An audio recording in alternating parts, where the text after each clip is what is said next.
அதுக்கடுத்து என்னன்னு கேட்டா, இப்ப வந்து நம்ம தமிழ்நாட்டில் வந்து தமிழ் பேசுற முஸ்லீம்கள் இருக்கிறோம், உருது பேசுற முஸ்லீம் இருக்கிறாங்க. ஆனா ரெண்டு முஸ்லீமுமே பொது வெளியில வந்து தமிழ் தான் பேசுவாங்க. உருது முஸ்லீம்ங்கிறவன் பாரம்பரியத்தில் உருதுல வந்தவனே தவிர அவன் படிக்கிறது தமிழ் பள்ளிக்கூடத்தெல்லாம் படிக்கிறான், தமிழ்ல தான் பேசுறான், தமிழ்ல தான் சிந்திக்கிறான், தமிழ்ல தான் எழுதுறான். கவிக்கு அப்துல் ரஹ்மான் கூட வந்து உருது முஸ்லீம் தான். ஆனா அவர் மாதிரி தமிழுக்கு தொண்டாற்றி யாருமே கிடையாது. அப்படி இருக்கும்போது என்ன செய்யறான்னு கேட்டா, உருது பேசுற முஸ்லீமை நான் தமிழனா ஏத்துக்கிற மாட்டேன், பாப்பான நான் வந்து தமிழனா ஏத்துக்கிறேங்கிறான்.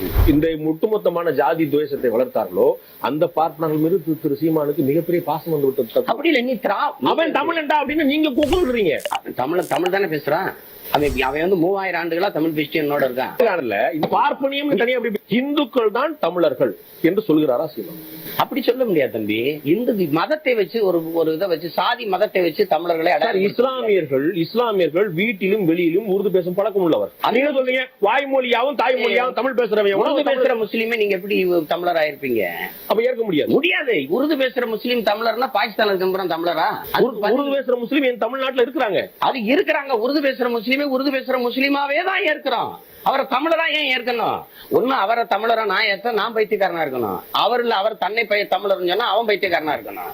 உருது பேசுற முஸ்லீம் தான் அவரை தமிழரா ஏற்க முடியாது.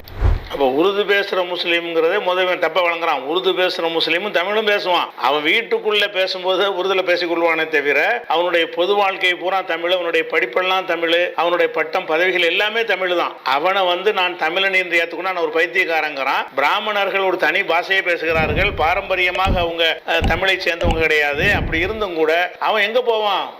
அவனை நான் ஏத்துக்கிறாட்டி வேற யாரும் ஏத்துக்குருவா அப்படின்னு பேசினான். அப்ப இதையெல்லாம் பார்த்தவனதான் இவன் வந்து இஸ்லாமியர்களை கருவறுப்பதற்கு இறங்கி இருக்கிறான்.